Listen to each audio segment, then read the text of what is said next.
Over a year and a half ago, my first video on the channel showed a collection of manga that I thoroughly enjoyed and wanted to share for others to read.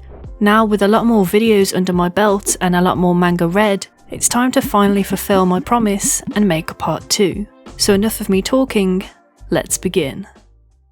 Boys Run the Riot is a trans coming-of-age story compiled with raw scenes slathered in brutal honesty that could only be reiterated and told from experience. At its core, the story revels in the paradigm of self-expression shown through fashion. It's a complete story collected into 4 volumes that show moments of self-hatred, friendship, passion, and hardships. Despite some scenes being the definition of a bitter pill to swallow, in its own contrived way, this narrative told through the eyes of Wataru Yo, the main protagonist, shares its solace through the acknowledgements of a trans youth's struggles, but also the strive and will in wanting more. Mangaka Keito Gaku, a trans man himself, pushes the limits of telling a heartfelt story that tackles heavy subject areas. Perhaps not delicately, but in a demanding way which feels much more realistic and grounded. Not tiptoeing around topics, but covering them head on, and giving audiences a real understanding of Yo's struggles that are close to so many others. Yo is a trans boy coming to terms with who he is and how to present himself, looking to fashion as a scapegoat and lifeline towards self-expression, wearing loose clothing as a means of hiding his chest and embracing the authentic feeling of wearing clothes that are geared towards men. In wanting to wear clothes that make him feel more comfortable, Yo's ideals and liking towards clothing is sprung into action when troublemaker classmate Sato Jin asks him for help in creating their own clothing brand.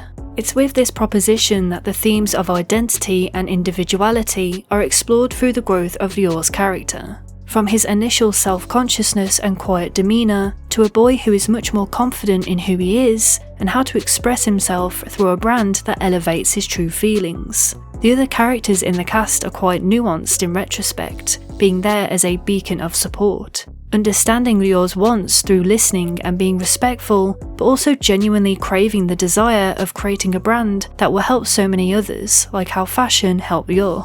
Seeing Yo be so passionate about the fashion brand is inspiring in itself. How can you create clothing for everybody, accommodate all bodies, all sizes, all classes, and topple the gender norms that society enforced to salvage visually differentiating men and women? This manga may not be for everybody, but I believe it's an important read just as much as Our Dreams at Dusk. It's a story that feels like a devotion from Keito Gaku, but also the localized team who worked on the English publication, who are all transgender too. That is something so massively rare, and you can feel the immense amount of care taken into bringing this story to Western audiences. So if you want to support the trans community and elevate trans people's voices, especially in an industry so lacking in that area, I couldn't recommend buying this enough.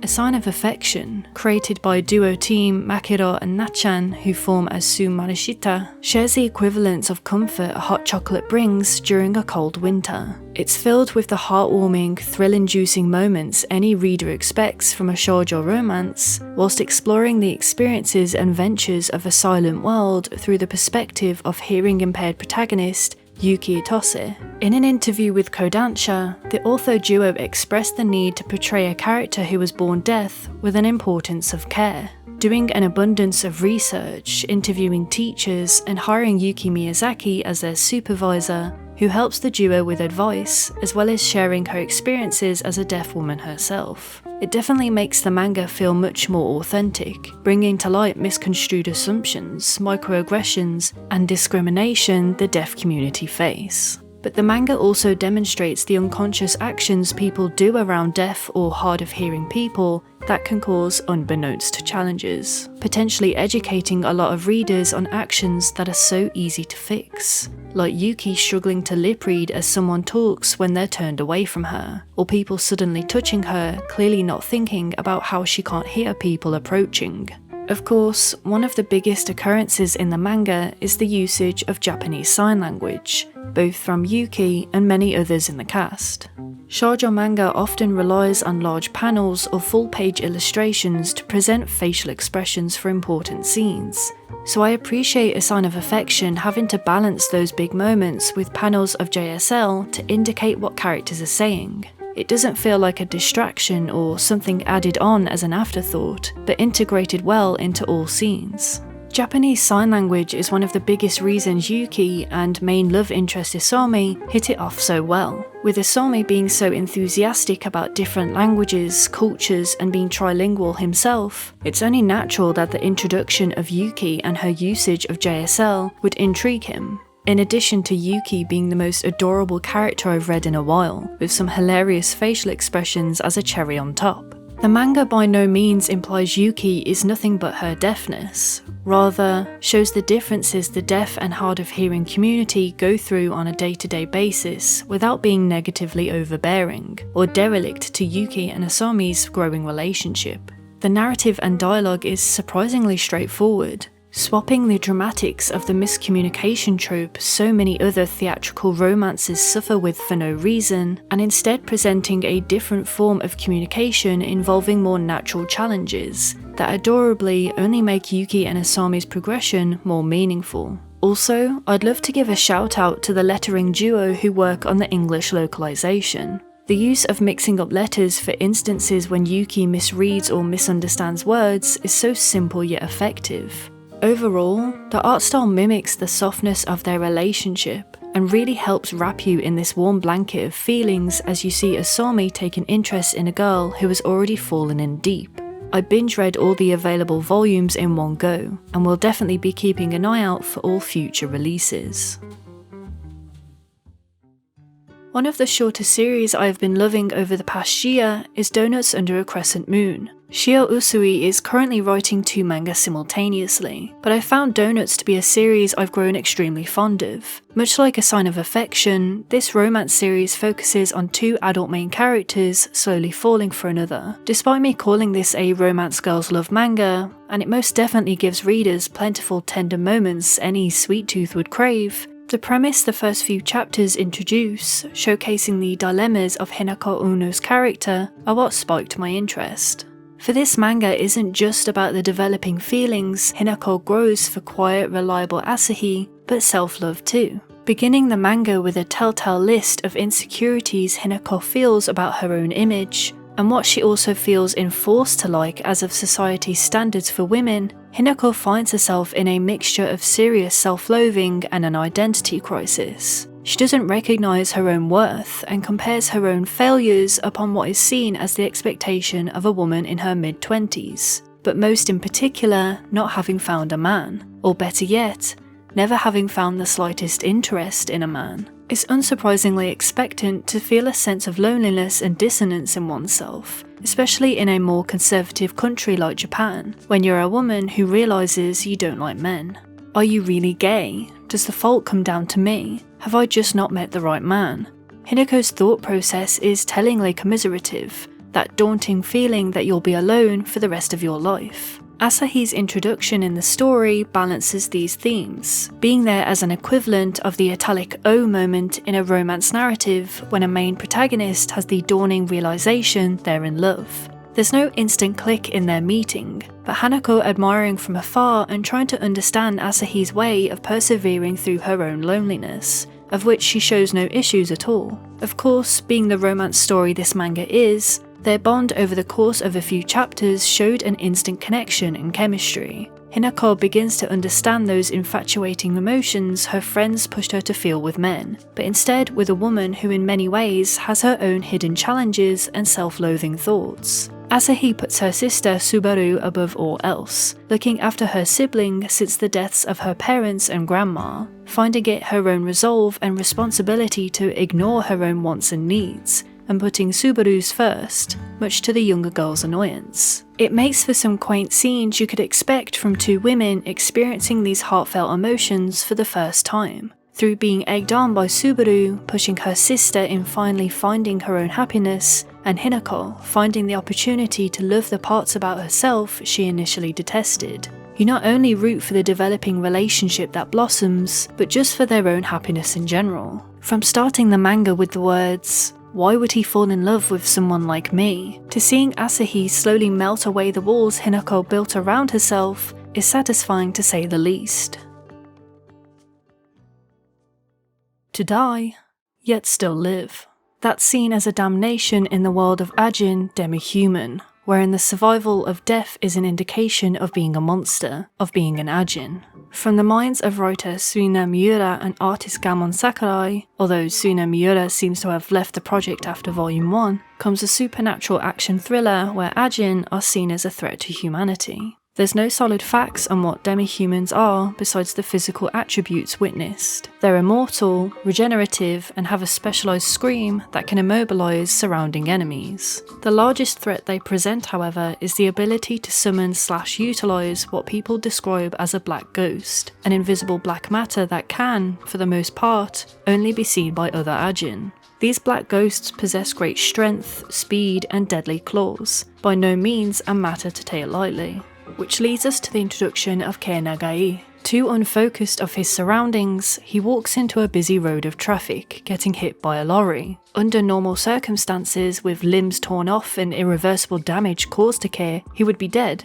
But as he rises from the ground, his limbs connecting back together and injuries healing, it doesn't take long for him or the surrounding public to realise they're witnessing the third Ajin reveal of Japan. Some call them the devil, a beast, an alien. Others call them a financial opportunity in handing them over to the government. And the government shows no hesitance in wanting to research and experiment on the rare Ajin species, forcing them through daily torturous trials, using them as test subjects and dummies of new products for economical profits, knowing that Ajin will never properly die, despite feeling every injury they endure. Kei, being the bright boy he is, intuitively recognises his potential fate if caught, and instantly runs away the moment his true self comes to light, knowing full well friends and even family will use this opportunity to sell him out and betray him. Well, all friends except for Kaito, the troublemaking childhood friend Kei once loved dearly, and was split from due to his mother's rulings. Kaito is a pure example of an altruistic hero, the kind who wants to help anybody in trouble,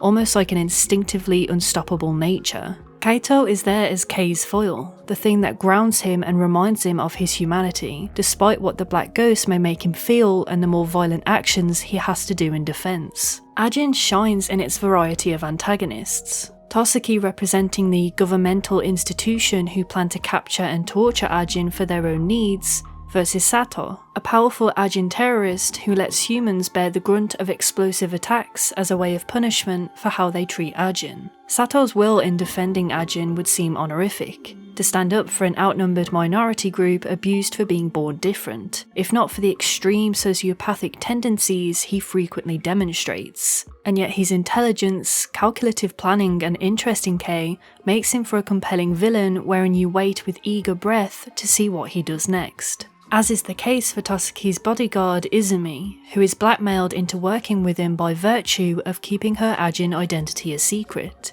Ajin demi-human is fast-going, throwing you into the world of lies and truths that spill at the seams, whilst directing you in a mystery of the Black Ghosts and their purpose on Earth. The art style sees a vast improvement as it continues, but the grotesque nature of the Black Ghosts and their murderous potential stays just as haunting throughout the entire duration. Kasane is a psychological thriller that may not be an easy read for many. Darama Matsura touches upon similar themes and critiques towards self-love and presentation that Doughnuts Under a Crescent Moon presents, but in a much darker and drastically unforgiving way. The manga starts with the passing of an idolised actress, Kasane's mother to be exact. Actress Kei Yofuchi was popular, idolised and admired across Japan and by Kasane herself. Naturally, the news of her tragic death embarks upon the soon unrealistic expectations Kasane begins to tackle. For the twist of this narrative is Kasane's hideous face. With a mother so beautiful and angelical, it only riddles Kasane's thoughts of her own appearance. She truly despises her own body, comparing her own looks to the beauty of other girls and women. Comparing oneself to others is a fast and toxic contribution towards spiralling mental health issues, and Kasane is a commentary on this very topic. Albeit showing the damage in a sickening visual fashion, Kasane's ugliness is perceived through the monster-like vision Darama Matsura shows through the eyes of everyone else. A complete antithesis of her mother, Kasane is viciously bullied at school, othered by her classmates who comment on her appearance, leaving not only physical scars, but opening a whole batch of mental scars too. It is a hard read to watch the bullying unfold that is no doubt very real for many youngsters out there. To see Kasane try extremely hard at wanting to become an actress, only to be belittled by everyone because of her looks, with no attention to her skills. It raises the point of pretty privilege. Would Kasane find it as hard, be struggling so much, if she were merely beautiful? Or if she even reached a pass on what is considered conventionally good looking? How many people get a pass through life, or are welcome to more opportunities, as justified through white Eurocentric's influence on beauty standards? It's a harsh reality then when Kasane, so emotionally beaten by the lies of her appearance she consumes, finds a red lipstick her mother advocated Kasane using years before. A lipstick that allows the wearer to swap faces with anyone they desire through a kiss. It's no persuasion really for Kasane to utilise this power and forcibly transform into the prettiest girl in her school stage play performance. It enables her to act her heart out, to perform like her mother as she always dreamed. There's no malice towards her new appearance, no judgment, just the skills she always had being shown and loved. It's cruel to show all of this being attainable only through the actions of borrowing another's face. It's not really her, but a mirage. And what's more a dagger to the heart is that what she loved most during those stolen moments was the boost in self-confidence being pretty enabled her. Had the real Kasane not been picked on for unconventional looks, but rather supported and loved for opposing the standards of beauty and learning to love herself, that idealism of self-confidence wouldn't feel like something that is only attainable for some, but herself too. But Kasane doesn't have that support. She has the memories of the mother who she figures became popular through the usage of this lipstick too, so she continues to use it, to go deeper and deeper into the void of perceived beauty, and makes for a psychological thriller that shows the true horrors of battling self-love with toxic beauty ideals. Have you ever looked at an animal or creature and thought, why? What is your purpose? Well, Heaven's design team, created by trio Suzuki Sutta, Hebizo and Tarako, is a manga that explores those very questions. With God having too much on his plate, he instead leaves all of Earth's animal and plant creations in the hands of 9 angels. Together, these 9 make the heavenly creative agency, where any and all creations, from horrid beasts to the animals we all know and love, are planned and created. Heaven's design team isn't a complex story with an overarching narrative, but a hilarious episodic story that almost feels similar to Cells at Work in its educational premise. The story starts with new hire Shimoda, and allows for us, the reader and Shimoda himself, to experience the trials and errors of creating everyday animals. With God giving the team a new design brief every day, all the designers have to come up with creations that fit God's specification. Some are achieved straight away, and some are just an abomination. The hilarity often relies on the stupidity of the cast, all very eccentric and specific in their design areas. Ueda being Shimoda's supervisor and liaison between God and the team, Mr. Saturn and his unwillingness to give up on his unicorn design, going to great lengths of weird variants and more. Jupiter, whose obsession is designing animals and wanting to eat said animals. He excuses it as a way of understanding the food chain, which is legitimate, but honestly he's just more of a freak. Mercury and his pride of the creation, the snake. Mars, the engineer of the group who reluctantly has to test and put these horrid animal designs into fruition. And my favourite 3, Venus, Pluto and Neptune. Neptune, despite his big and masculine appearance, is the unconventional softie of the group, literally a big bear himself who looks to the adorableness in animals. Venus, whose fear of creepy crawlies and most venomous animals is probably the most relatable. And lastly Pluto, who I can say on record is the evil twin of Laius from Delicious in Dungeon in an alternative reality, being able to say weird things with glee, and continuously making the team question her moralities, and shaking in fear the moment she has a design idea. A lot of scenes have made me laugh out loud, seeing a bunch of weirdos critically thinking through the designs of an animal and how it would survive on Earth. leading to a bunch of hilarious trials and errors, relating back to older creations and how they thrived, being critical of the animals' weaknesses and living habits, to pretty much just wanting their concept approved and throwing any old concept up in the air, which, horrifyingly, always ends up being approved by God. Because hilariously, this manga is the most accurate depiction of being a designer I've ever read. God being depicted as the annoying client who sets up unrealistic goals and demands, or leaving a design up in the air for designers to tackle, only to complain when they see the visual proposal given.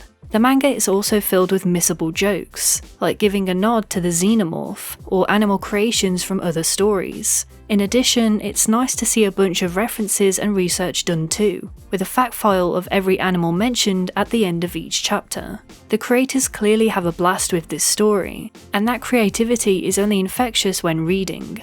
The volumes are quite short and it's a very easy read, not to mention pretty educational at parts. So if you fancy learning about a whole bunch of animals with a lot of laughs on the side, this manga is perfect. Kaiju number 8 introduces us to a Japan overcome by an outbreak of kaiju. With the kaiju genre generating massive success, with monsters like Godzilla becoming recognisable figures in Japanese film and culture, it's no surprise that Kaiju number 8 would break sale records for Shonen Jump Plus. Mangaka Naoya Matsumoto showcases creatures exhibiting terrifying, uncontrollable strength and power, leaving destruction in their wake that haunts main protagonist Kafka Hibino, who recollects his childhood memory of a destroyed city, a demolished home, and the powerlessness to do anything about it. Now, at the age of 32, having lived with the continuous appearances and threats of monsters, Hibino is a grown man with a strong conviction to defeat all kaiju, in particular working alongside childhood friend Mina Ashiro, who became captain for the Defense Force 3rd Unit, a team of high-class professional fighters who eliminate each kaiju threat. The issue being, however, that Hibino couldn't pass the examinations to become a part of the force. Instead, Hibino and Mina's relationship wavered as time progressed, Mina becoming an influential captain and Hibino taking on the job of a monster sweeper, a team of people who clean up after a successful monster killing mission. Much like any underappreciated career, there's a lot of tiring, laborious hours of big responsibilities often overlooked. But it's through this cleaning job that Hibino learns, quite literally, the ins and outs of kaiju, spending hours cleansing the mess of a monster, noting their anatomy, their weak points, and attributes you could only learn from a hands-on experience. Despite a scenario that leaves him face to face with the terror of a monster, in true Shonen Jump fashion, Hibino's will to save and protect is just enough to salvage a life, and spare time for more rescue. It's after this achievement, from the combination of admiration and support from 18-year-old Ichikawa, who he saved, where Hibino decides on retrying for the Defense Force unit. Despite hundreds of newer, younger recruits challenging him for a place amongst the team, Hibino only sees this as a challenge, more fired up with the chance of achieving a goal he thought was too late to accomplish. But the true crisis of the story isn't that of another colossal kaiju or young recruits, but a parasitical afterbeast, a small monster that transforms Hibino into a human kaiju hybrid, admittedly following a very familiar trope. A protagonist growing up to hate the creatures that took from them, but soon mutating into a monster themselves. However, I found it worked for this story, enabling us to see what becomes of a protagonist who gains immense power and resilience they once lacked, but keeping that awareness and intellect of a kaiju's mannerisms and physical attributes that compare him to everyone else. The story fortifies itself from Hibino's compassion as a human, but drive and power as a kaiju, wanting to help those who suffered like he once did, and to kill every last monster. Its narrative is by no means a game changer, but with creative monster designs, a competitive cast of characters all seeking the same goal, and a protagonist whose age feels much more relatable, Kaiju number 8 sure is a thrill ride begging to be read. Medalist was my favourite surprise of the bunch. Recommended to me by Taserlad, a big thank you to Logan if he's watching, comes a heartfelt story where conviction and undeterrable desire reach out from every page. Published in Monthly Afternoon, which already sees a collection of my favourite manga, Medalist covers the narrative of pursuing a dream, no matter the challenges. Challenges that overcome our first protagonist's ambitions just as quick and as swift as his competitors' performances on the ice. Much like current Japanese ice skating superstar Yuzuru Hanyu, who started skating at the age of 4 years old, most of anyone's challenges on the ice rink start off young. Tsukasa reaps the consequences of this harsh reality, wanting to pursue professional ice skating at the late age of 14, making for an ill-fated dream. Coach after coach rejects the offer to train him, instead capitalising off younger talent of whom they can strenuously train. With these troubles, on top of lacking the finance to pay for lessons, young Tsukasa endures an unfairness that leads to disappointment. So it only seems fitting, despite Tsukasa's skating aspiration that crumbled in despair in spite of his great efforts, that he would instead seek an unforeseeable fulfillment in the success of an 11-year-old girl, Yuitsuka Inori. Whilst becoming an ice skating coach wasn't his initial true calling, it's through witnessing Inori's similar struggles of insufficient money and unwilling guidance from others does an internalized heated sense of righteousness push him towards training Inori. In its own way, ice skating is a form of art. It follows beats, patterns, adapts a flow that stops you from looking away, and concludes with a heart-throbbing, thrill-inducing finish. Regardless of everything thrown against her, Inori is a spectacle to admire on the ice, a young girl desperate to become a professional skating medalist, pouring her heart and soul into a dream that makes everything else feel trivial and insignificant. Suru Maikada, the mangaka of this story, does an outstanding job of showing the true alliance between Tsukasa and Inori, a partnership where support and determination bounces off another in invigorated amounts. On multiple occasions I stopped reading, overfilled with such an abundance of heartwarming emotions due to their interactions, that ironically gravitated me into their story more. Inori is such an adorable character, displaying moments of childlike wonder, innocence and silly mistakes that make her feel more real, and impossible not to root for, of which counters the kindness of Coach Tsukasa, who strives for Inori's success more than anyone, educating her towards different techniques, forms and other physical attributes, whilst also teaching her the importance of rest, something I believe is highly overlooked, especially towards people in real life. Inori may be a few years older than her competitors, a disadvantage that leaves her years behind in training, but the key message of this story that I love the most is that it's never too late to start a passion, and that you're never too old to start a new one. Through the eyes of Tsukasa, watching the growth of Inori's skills, we're able to see just how possible it can be through the fiery drive of an 11-year-old girl to dream for the stars. As always, thank you for watching. I hope there's something for you guys to pick out and try amongst the collection I've recommended. They're all localised in English officially, so if you do read and like the manga, I'd fully suggest buying it if you haven't already to support the artist. A massive thank you to my Patreons again, and if you haven't already, make sure to subscribe to get notified of my next video. It's gonna be a good one. Till next time.